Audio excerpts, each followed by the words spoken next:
Now let's go through the basic operations, addition, subtraction, multiplication, and division, using the Mortensen Math techniques. We use a game called Having a Party, and we also build tens and play a game called All the Numbers Want to Be a 10. And basically what we're teaching the children or the students is that numbers are made up of other numbers. And we use an emphasis on 9 and 10. And you'll see why in just a moment. We're going to start with addition, because that's where most people start in our curriculums in school. But understand that with Mortensen Mathematics, all you need is the ability to count to 9, identify a rectangle, and understand whether something is same or different or not. And we can start anywhere, in problem solving, subtraction, multiplication, division, or addition. It doesn't matter. But we play games, many games. One of the games is called Having a Party. And we can start, of course, with the lower numbers, but because of time constraints, we're going to start with 9. So, of course, we've been playing with numbers, and we've been playing building 5s and 6s and 7s, and now we're going to play building 9s. So, here is 9. 1, 2, 3, 4, 5, 6, 7, 8, 9. If I want to build a 9, I need to start off with something here for the children, and we're going to say this is an 8. What does 8 need to be a 9? Or if 9 was having a party and 8 wanted to go, who would he have to take? Well, it's visually obvious. And if 7 wanted to go, and little kids enjoy this, if 7 wanted to go, well, have to bring a 2. And of course, if 6 wants to go to 9's party, needs a 3. Now all this is, numbers are made up of other numbers. We can build 8s and 7s and 6s. We can build 5s and 4s. 4s are pretty boring to build. We can build 3s, which are really boring. We can build 2s, which are really boring, because the only way you can build a 2 is with 2 1s. But for little children, when they're first discovering this, it's a ton of fun. And we play many other games to bring this concept home. Now, 8 needs a 1, 7 needs a 2, 6 needs a 3, and the last one, of course, 5 needs a 4. Now the reason why we spend so much time on this is because it is crucially important that children understand that numbers are made up of other numbers.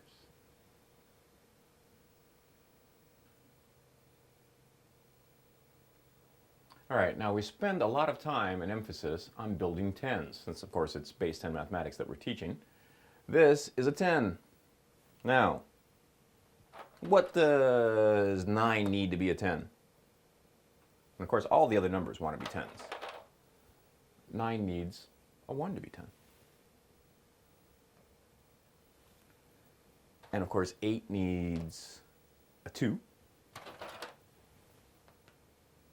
And again, it's visually obvious to the child. And you'll notice we're not using any symbols on this board. We're just playing with blocks and using verbal and kinesthetic skills to build tens. And later on, we can put the symbols in. So 9 needs a 1, 8 needs a 2, 7 needs a 3, 6 needs a 4, and 5 needs a twin if he wants to be 10, or if she wants to be 10. And all we've done here is build with blocks and have a good time. Now here, all we're doing is showing you the blocks. But we have lots of games where we build towers, and we can stand them up and make skyscrapers where they use their motor skills, their finer motor skills, to place the blocks on top of each other and basically understand that we can build numbers out of other numbers, and in this case we're building tens. And we need to have these concepts understood and readily available to the child's mind, so that later on when we teach subtraction, and you'll see other things like problem solving and so forth, that they have no problem understanding what they need to do, and they don't have to count on their fingers. Now let's take this simple problem to start. And what we do in Mortensen Math is put the child in a situation where they cannot fail. Therefore, they succeed. 19 minus 5. Very simple. if I'm going to take 5 out of this 9, I can do it. I have enough. And I know, because I've been playing with blocks, that if I build a 9 with a 5, well, what's going to go there? Let's see here. If I build a 9 with a 5, let's take this out of here. I can see quite clearly, oh yeah, I remember from that having a party, that 4 is going to fit right there. See that? Okay, so when I take the 5 away from that 9, 4 is left, and of course I have 14. Very simple. Very easy. But what happens when I don't have enough? Subtraction. In Mortensen mathematics, we like to put the children in a situation where they cannot fail. If they cannot fail, they'll succeed. Now here we have 19 take away 5. And we've played games where we understand that numbers are made up of other numbers. And remember, we were having a party with 9. And if 9 had a party and 5 wanted to go, who would he have to bring? Well, let's see here. There's 5. If I'm going to build a 9 with a 5, well, you can see what's going to fit there. A 4. So if I take this 5 away from 9, there's 4 left. And it's very simple. 14. Now, it gets better. Now here's a slightly more complex problem. 15 take away 8. Now I've actually seen students do this. And then they count backwards. All right, let's take a look at it a slightly different way. If I have 15 and I want to take away 8, do I have enough? Can I take this 8 out of this 15? Out of this 5? Well, I can't. What do?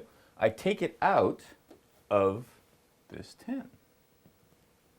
Now we know we played want to be a 10. What does 8 need to be a 10? It needs 2. So you can see a 2 would fit right there easily. That's it. Take away 8 from the 10, and I have 7. So what I did in my mind is add 2 to 5 to get 7. You can always hit rewind. We're going to do a couple more problems quickly. Okay, a slightly more complex subtraction problem. 23 take away 7. Again, all I'm going to do is add, because you'd much rather add small numbers than subtract. So, do I have enough? The first question, do I have enough? Well, I don't have enough. I can't take this 7 out of that 3. So if I don't have enough, a lot of students like to do this. So they remember they don't have enough. And where am I going to take that from? Can I take it out? Oh, I got to take it out as one of these 10s. So I take it out of this 10 right here. And again, we know that 7 wants to be a 10. What does he need? He needs a 3. So again, all I've done is add 3 and 3 to get 6. I didn't have enough there, so I took away that 7 from one of the 10s. 16. Once again, you can rewind it, because I find that some adults find this to be so easy it's hard for them to understand. But children love to do mathematics this way, do subtraction this way. I've actually had students thank me for teaching them how to do this. Let's try another problem quickly. All right, and the last one we're going to do here is 34 take away 9. Again, do we have enough? We don't have enough. So again, where am I going to take that 9 away from? We're going to take it away from one of these 10s here. So again, don't have enough. And all I have to do is see that, well, what am I going to do? I'm going to just add 1. Just 1. Because a 1 will fit right there. You can see it. Oh. So 1 and 4, 5. And there's only 2 10s left. Very simple, very easily. Now, why do we do this? Well, you'll see. Let's take a real-life situation where we're making change out of 100. Now, the idea here is not to be dependent on the blocks. Once you understand the concepts, doing math is very easy. Now let's make change out of a $100 bill. Let's say I have $100 and I have an amount of, give me an amount, any amount. $37.29. $37.29. $37.29 is the amount how much change do I give? Well, I'm going to build 9s and a 10. So let's do it very quickly. What does this need to be 9? 6, 2, 7, and this needs to be a 10. Done. That fast, that easy. Let's do another one, quickly. And now you know what I'm doing. Now you can see, by playing these games, building 10s, understanding that numbers are made up of other numbers, knowing that 9 can have a party, and understanding that all the blocks want to be 10s, well, now I can do math quickly and easily in my head because I understand the concept. You don't have to rely on the blocks. One of the things that happens often with teachers is they want to build every single problem using the blocks. Well, that's not the point. The point is to understand the concepts so that you can do the mathematics. So, give me another number, quick. 3764. We just did 37. Give me another number. 6463. 6463, like it.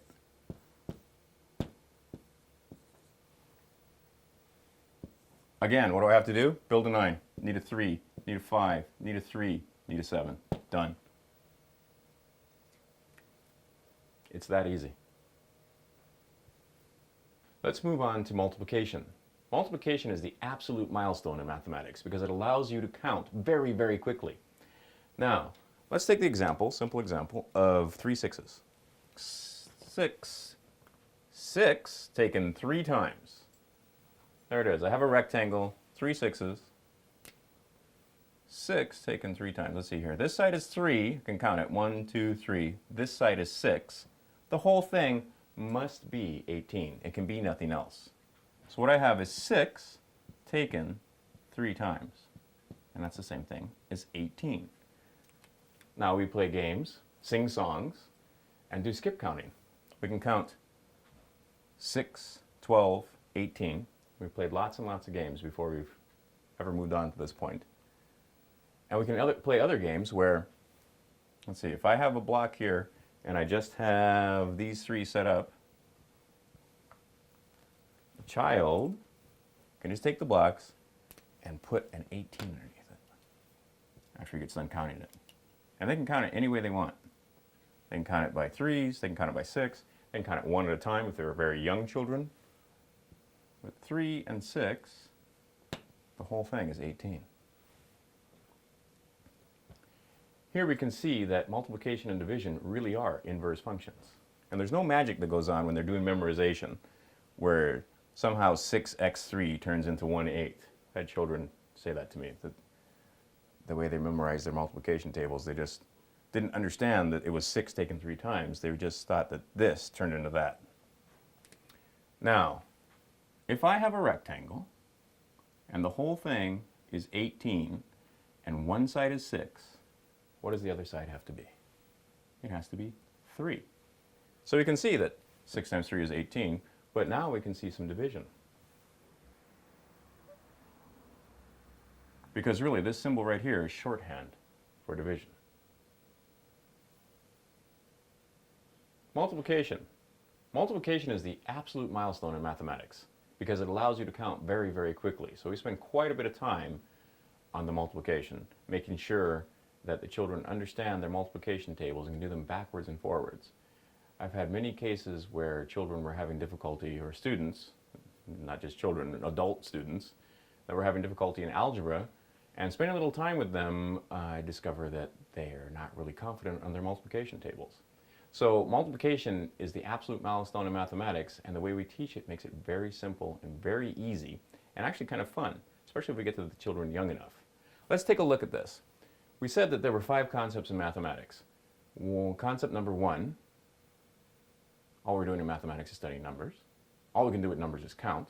That's why we're going to count very, very quickly. We only count things that are same. Highest number we're going to count to is 9.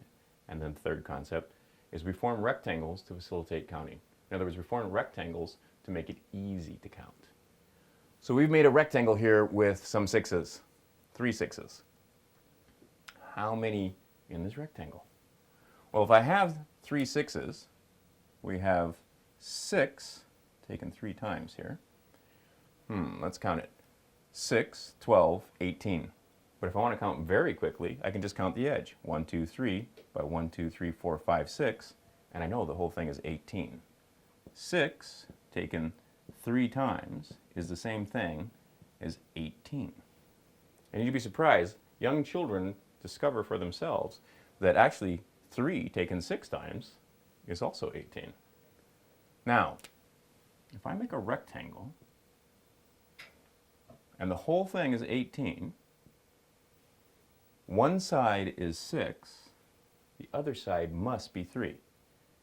And we can see here that multiplication and division really are inverse functions. Now, can you see that 6 is contained in 18 3 times? Here they are.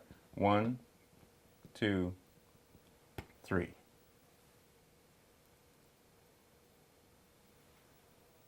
I bet no one ever told you that this symbol right here is shorthand for rectangle.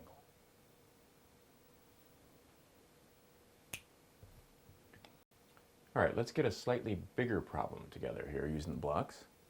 Very simple, very easy still, but just the concept of it.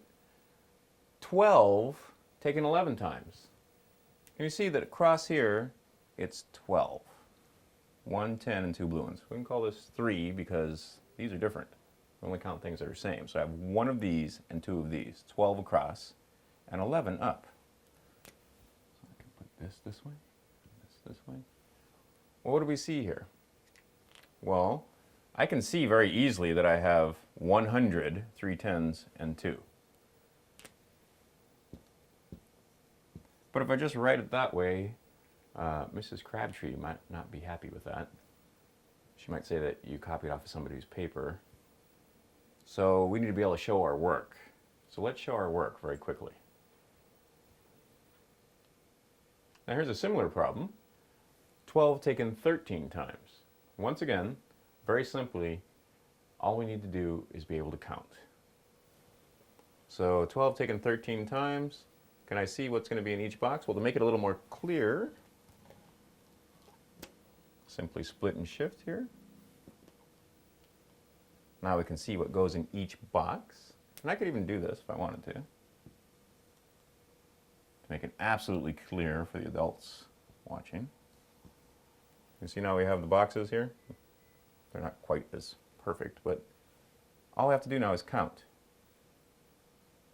How many here? 6. How many here? 3. How many here? There's nothing in that box.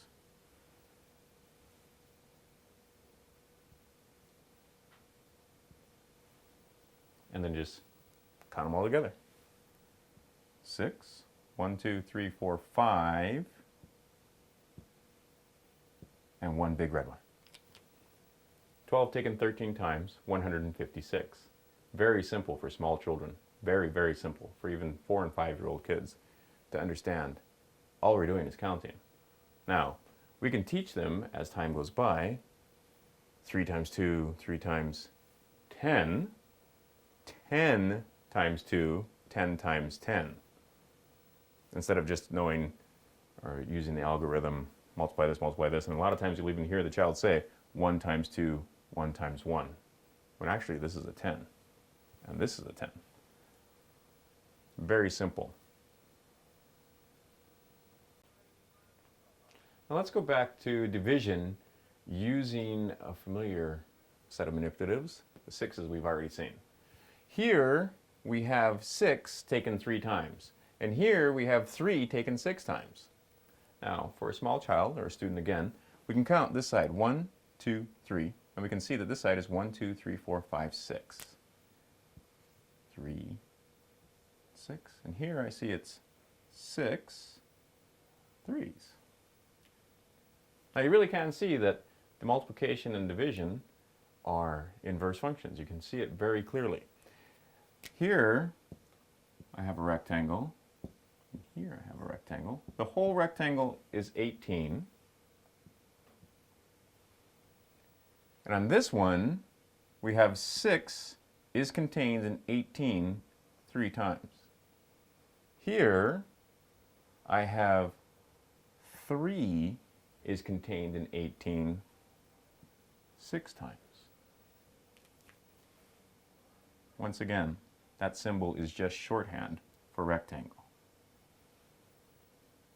And children can play games where they put a whole bunch of these different blocks, 4 sevens, 3 fives, put them all over the board, and then they pick up the blocks and write underneath. They write the sides and what's inside. This reinforces their multiplication skills and gives them a thorough understanding of the concept of division.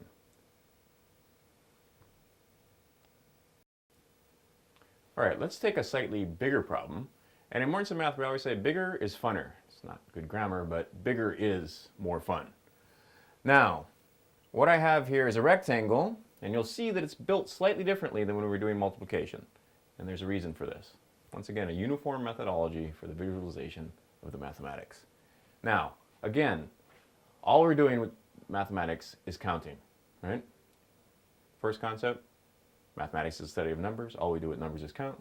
Highest number we're going to count to is 9. We only count things that are same. Again, we're just using rectangles to facilitate the counting. We're not even into the concepts of 0 or 1. Now, let's see here. If I have 132 and one side is 12, you can see that this side is 12. We can count it if you're a small child. 1, 2, 3, 4, 5, 6, 7, 8, 9, 10, 11, 12. Or we can just count one of the blue ones and two of the green ones. And we have quite a few lessons about place value and so forth. But it goes very, very quickly because you'll see that it's pretty redundant. It goes pretty fast. We can see that this is 100. That's what that one means. 3 tens and 2 units. So if I have a rectangle where it's 132 and one side is 12, what must the other side be? Well, any little kid can see that this is 1 and one of the green ones. Now you remember, and that's it, we're done. But wait, it can't be that easy, and we have to show our work. But that's it. Now remember, when we were doing 18, the 6s and the 3s, we just counted the edges, 3 and 6. We didn't count the insides. Well, it's the same thing here, where we don't count these 2 or more here, we just count the edges.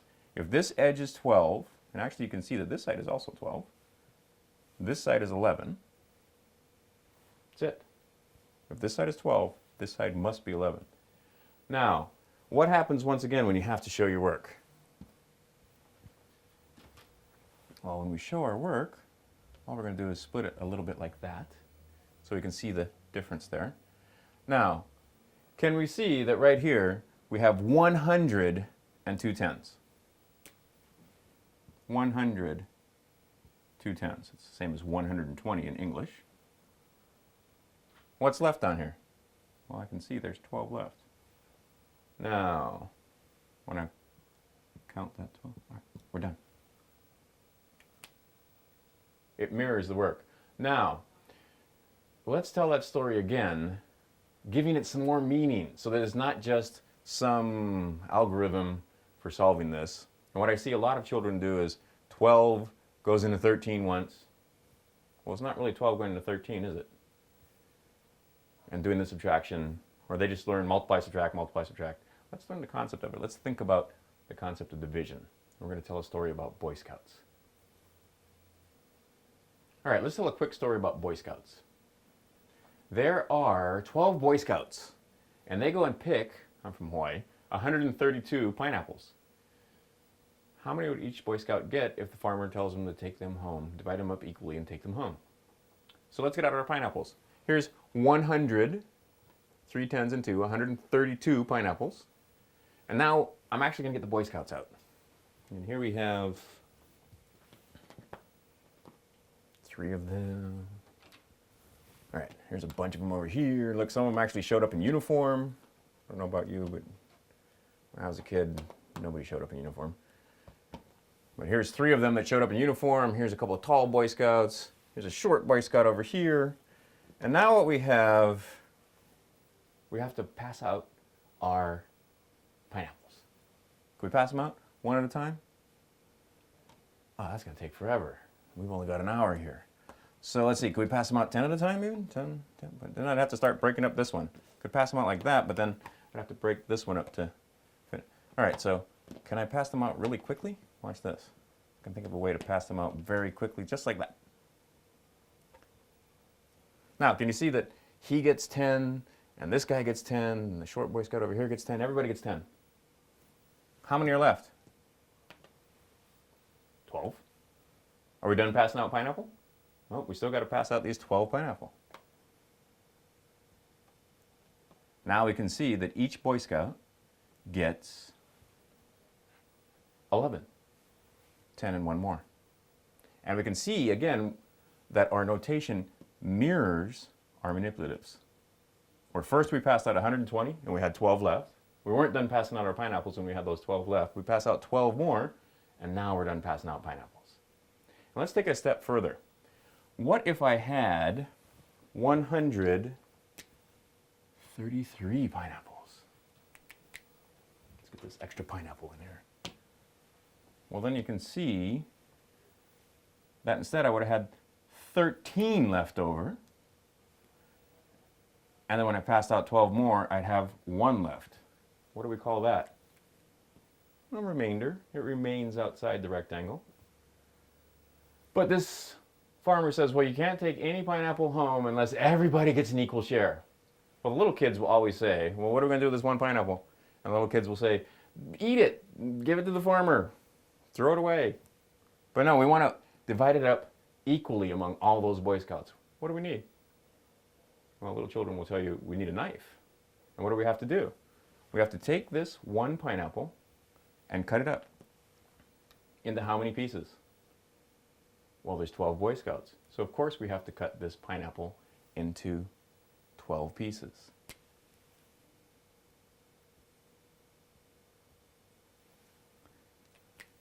Now, instead of just putting remainder 1 there, which is what the first C, we can start getting into fractions. And they can see that it's not, I've seen children do this. Because they couldn't remember which one to put it over, because they just learned some memorization technique or some algorithm to solve this, and then they got confused at the very end, and instead of putting 12 there, they put 11. But if you understand the concept of division, we understand that it's that 1 divided among those 12 Boy Scouts. Division, very simple. Let's move into fractions. All right, let's take this simple problem in fractions. 1/2 plus 1/3. Well, that should be simple, right? I've given this problem to older students, sometimes juniors and seniors, just to ascertain where they are in their mathematics. My child is having trouble with algebra. Well, let's see what happens here.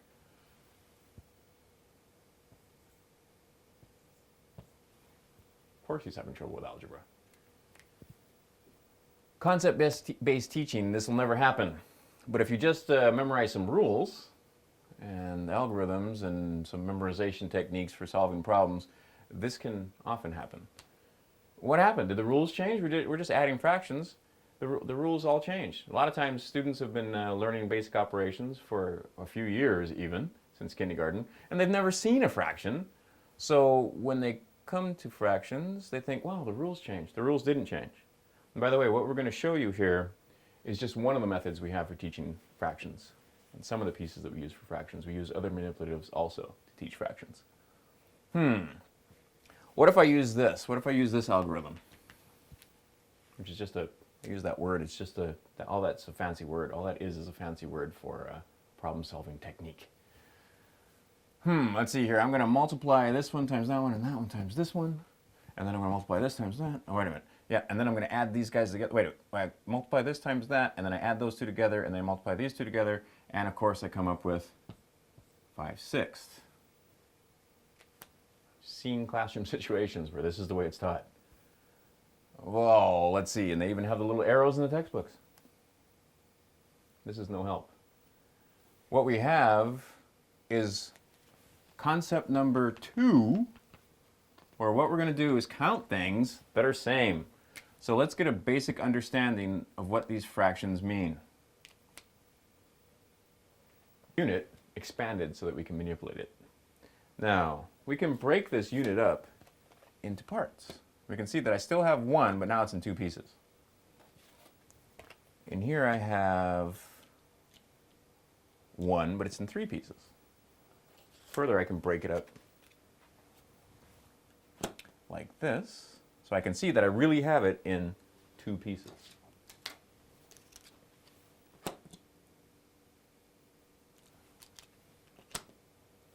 Here I have it in 3. Now, what does this mean? Well, here I have 1 of the halves kind.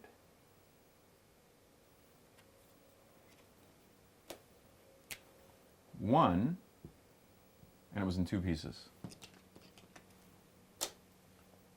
1, it was in 3 pieces. 1 of the thirds kind. Or if I had 2 here, I could say I have 2 of the thirds kind.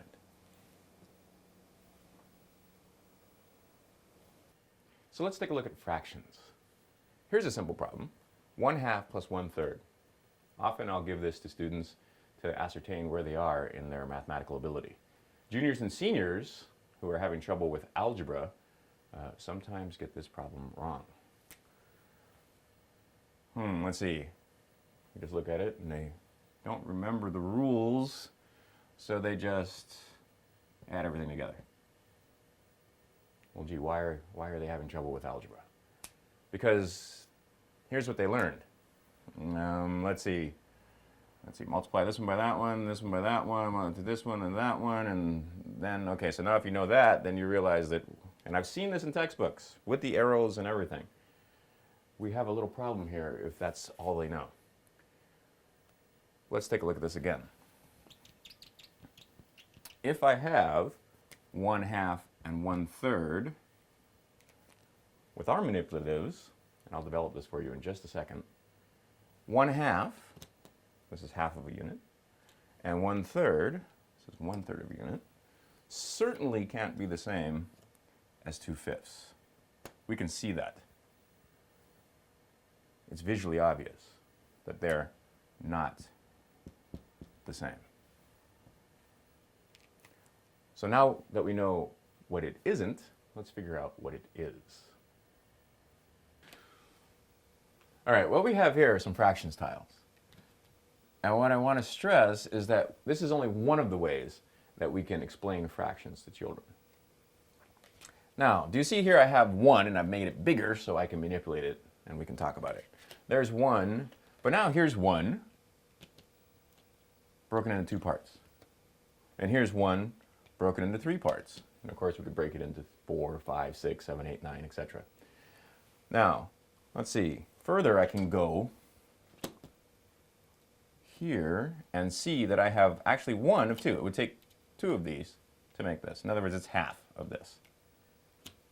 And here I have 1 of 3. How do I write this? I need some symbols. 1 of 2 parts.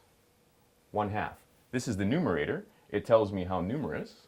This is denominator. The denominator, the name of it, tells me what kind. So here I have 1 of the halves kind. Here I can show 1 of the thirds kind. And if I had 2 of them here, of course I could say I have, how numerous is it? Well, this time it's 2 of the thirds kind. So let's get back to our problem. What I had was 1/2 plus 1/3, and I wanted to know how much I had. And to make it more real and tangible to the students, let's tell a little story.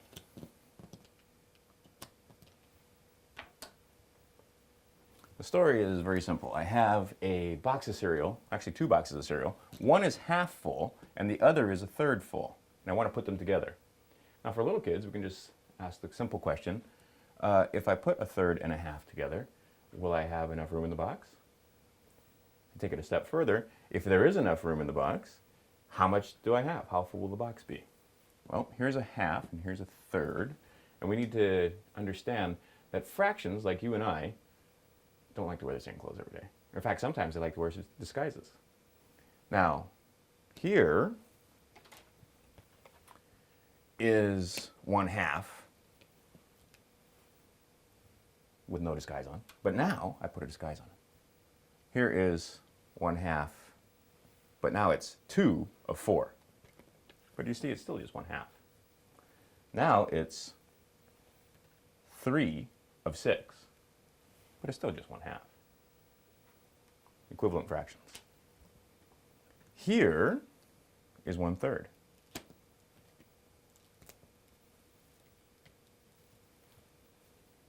We can do the same with 1/3.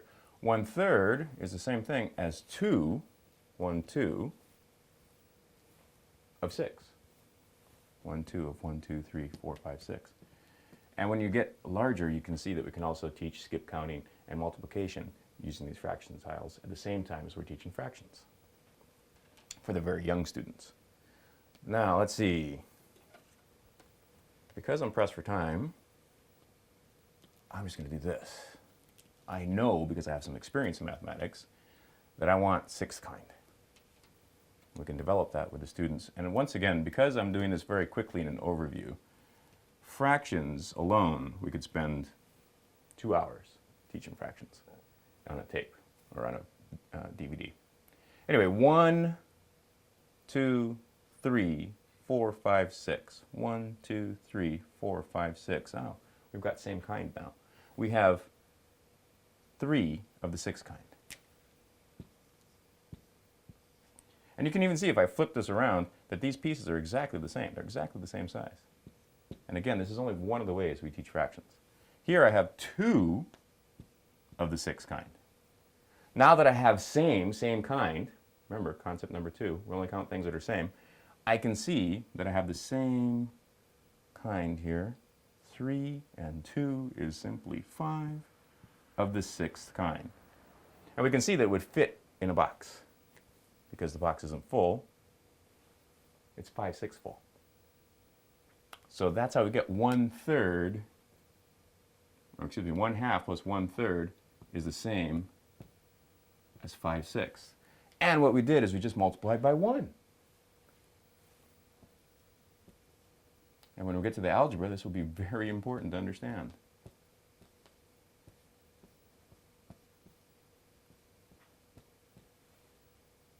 Right? Instead of all those arrows, we just multiplied this by 1 to get 3 of the 6th kind, and multiplied this by 1, 2 over 2 is the same as 1, to get 2 of the 6th kind.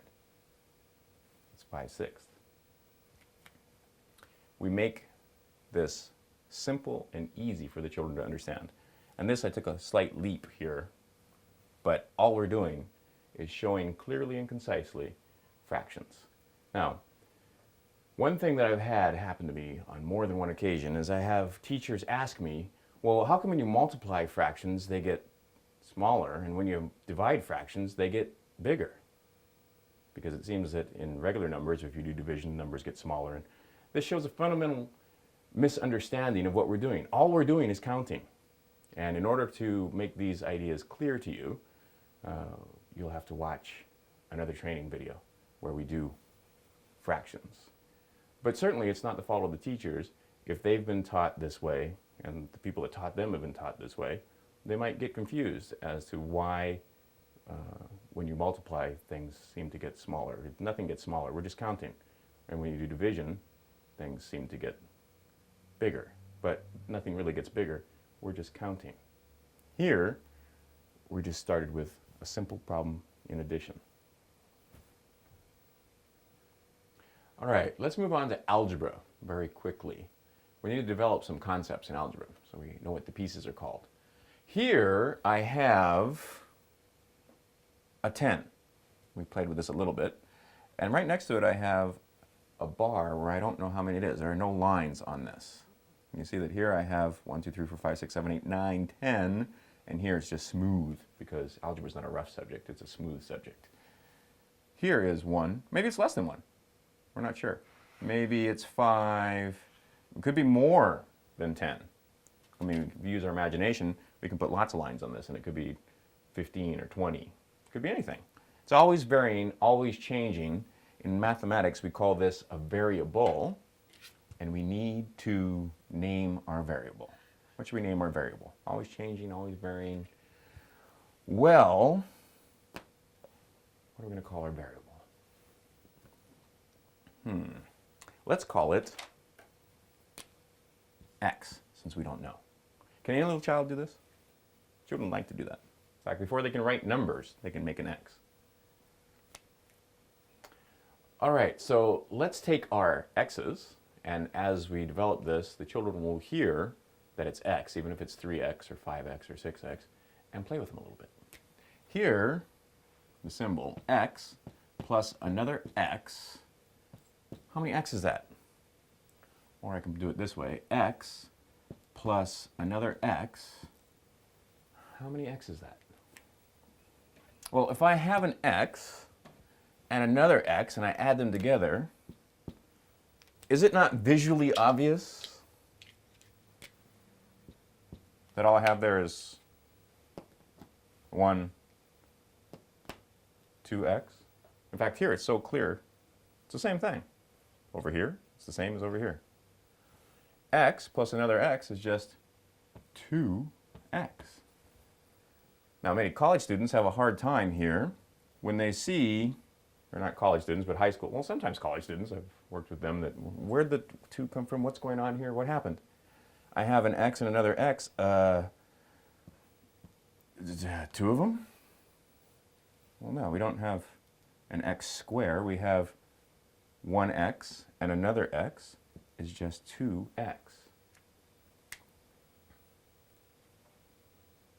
All right, now all I've done is add another x.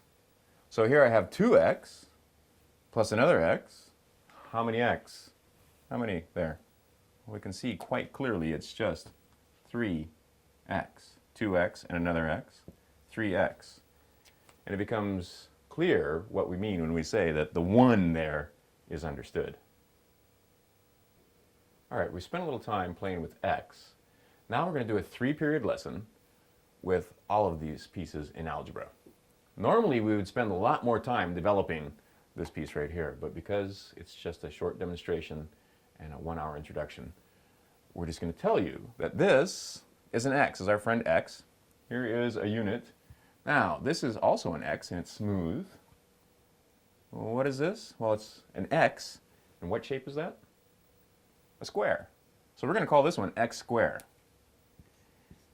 And we write x squared like this. It's x 2 ways. It's x this way and it's x this way. It's x by x. Here I have x, and here I just have a unit. So what I have here is 1x squared plus 1x plus 1. What if I did this?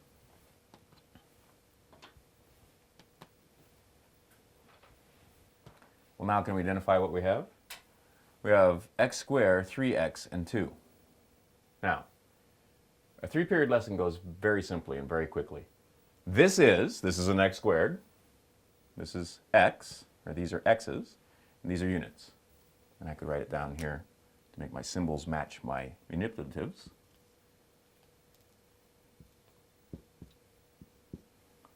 Just with the blocks. This is x squared. This is x. This is 3x. And these are units. This is, now, you ask the student, show me which is the x. Show me the x squared. Show me a unit. And you can play back and forth.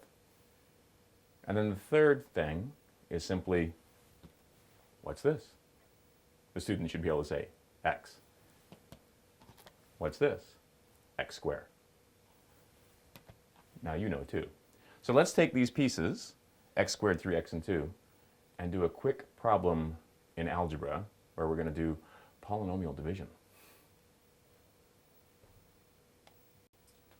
All right, what we have here is still x squared, 3x, and 2. And I'm going to give you lots of information. I want you to make me a rectangle out of x squared, 3x, and 2. And I'm going to tell you that one side is x plus 2. Can you build me a rectangle like that? Should be familiar from the Boy Scout story. Let's see here. Put these two guys like this. And I'm putting this here. And that leaves a space for the green ones. Now, can you see that I have x plus 2 across? This really is x plus 2. Couldn't call it 3 because these aren't the same kind. I only count things that are same. I know that this one's called x, and here's 2 units. There they are. In symbolic form, using the symbols. Here is x plus 1. You see that this side is just x plus 1? X plus 1. Any little child can see that. And suddenly we're doing polynomial division, and it's really just that easy. All right, can you see, to solve this problem, all we had to do is count to 3. 1, 2, 3. We never got off this hand. We never got off this hand. Algebra, polynomial division, not difficult. Any young child with the blocks can see this. And in fact, they can draw this. Because when you get those 3 sheets of paper for the GMAT or the SAT or the ACT, it says, here's 3 white sheets of paper. Good luck. Now, once we've had a 3-period lesson and we know what all the pieces are, let's apply this and just have a little fun adding some algebraic expressions.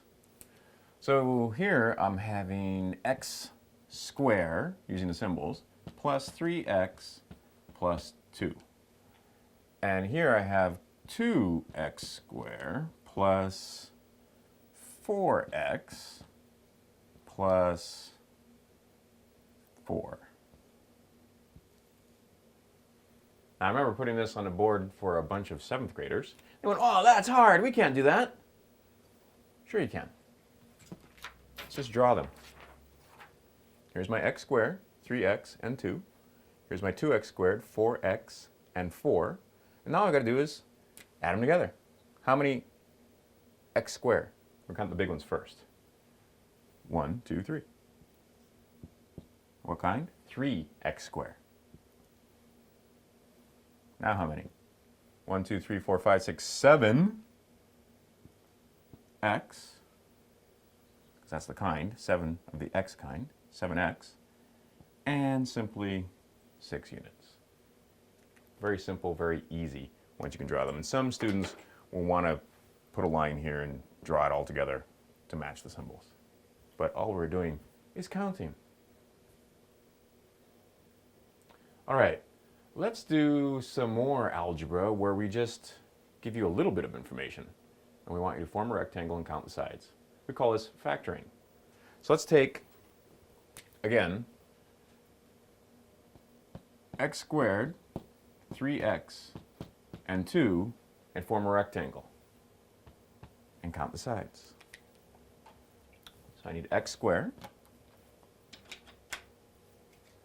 3x, and 2, and I need to make a rectangle out of that. Now with directed discovery, we give the children time to figure out how to make a rectangle out of these pieces all by themselves. But because we're doing a demonstration here, I'm just going to build it for you very quickly. Now we can do it either way. This way, that's division. This way,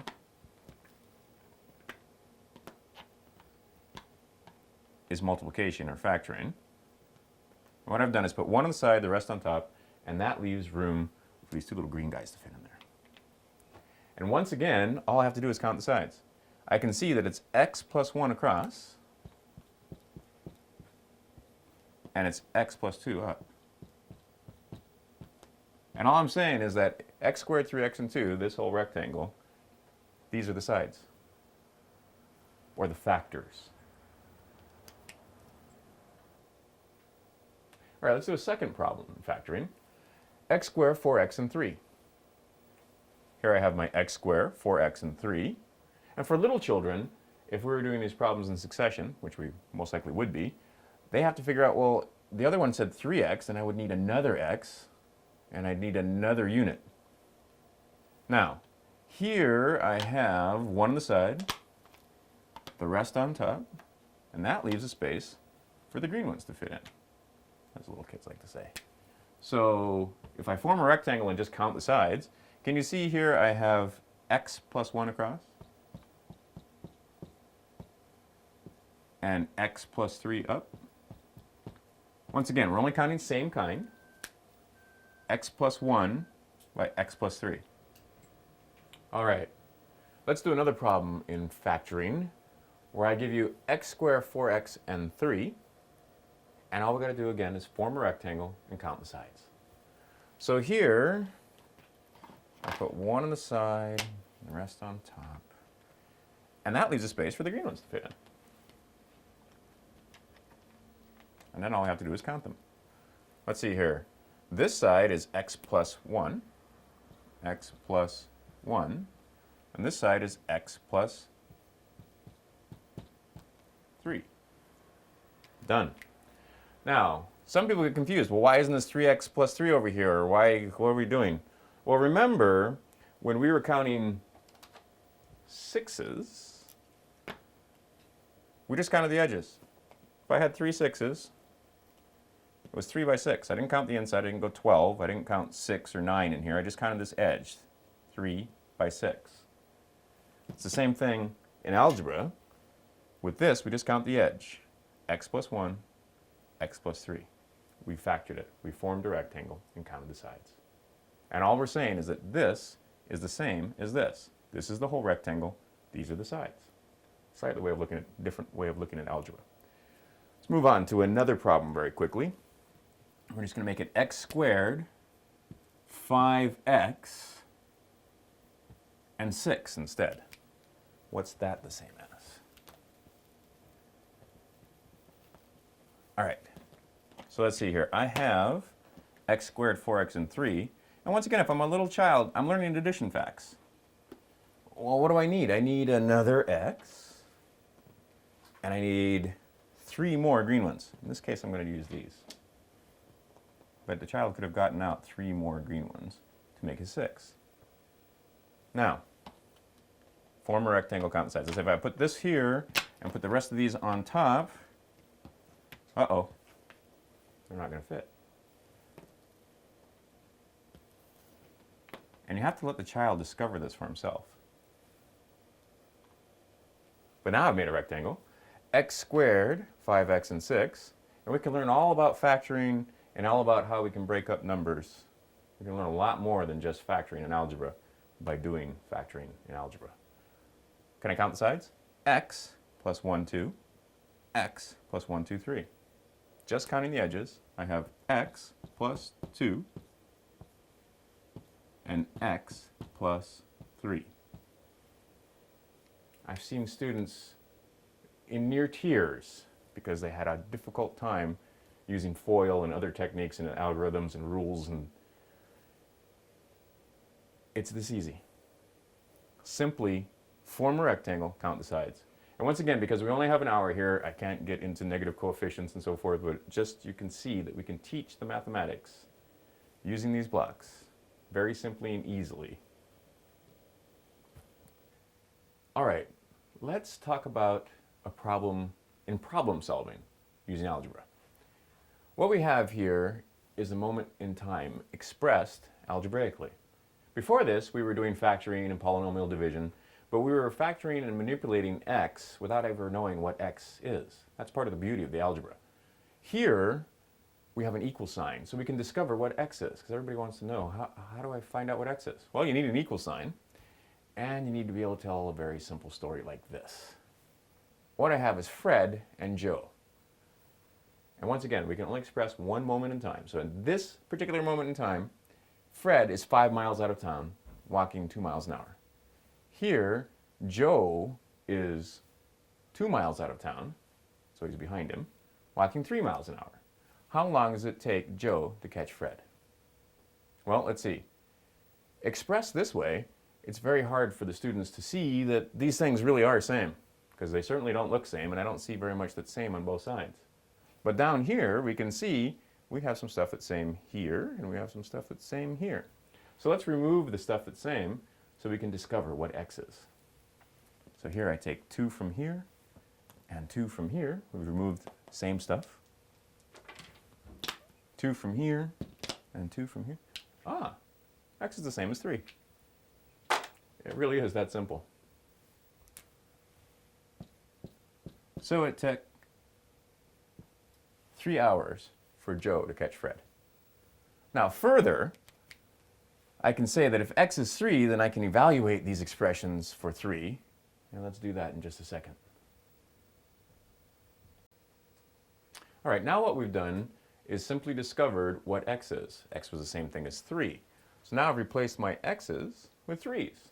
So we can see, and this is a two-part problem, and many students have difficulty with the second part, that yes, it took 3 hours for him to catch Fred, for Joe to catch Fred, but how far out of town were they? Well, can you see that this is 3, 6, 9 plus 2 more? That's 11. And this is 3, 6 plus 5 more, and that's 11. 11 equals 11 is basically what that's saying. Now, we can see the problem and we can check and know that we got it right. Many students find that after they take a math test, they don't know how well they did. Whereas with Mortensen Math, you know whether you got it right or not.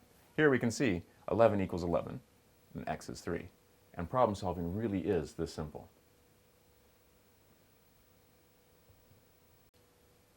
Over the last hour, we've covered 5 concepts in mathematics using Mortensen Math manipulatives to make the math understandable and easy. I hope you enjoyed this little introduction, and thank you for your time.